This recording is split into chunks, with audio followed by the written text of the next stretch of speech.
అకార ఉకార మకార సమ్మిళితమైనటువంటి ఓంకార రూపుడు, ఓంకార స్వరూపిణి అమ్మవారు, ఓంకార స్వరూపుడు అయ్యవారు. ఇప్పటి వరకు పరమేశ్వరుని రుద్రా, ఓం నమో భగవతే రుద్రాయ అని పిలిచాం. ఆ రుద్రుడికి పక్కన చేరింది రుద్రాణి.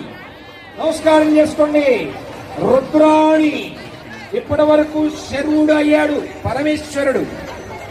ఇప్పటి వరకు శివుణ్ణి ఏమని పొగిడాం? శర్వా శర్వా అని పొగిడాం. ఇప్పుడు ఆ శర్వుడి పక్కన చేరింది శర్వాణి. నమస్కారం చేసుకోండి. అదిగో పరమేశ్వరుని భవుడు అని పిలుస్తారు.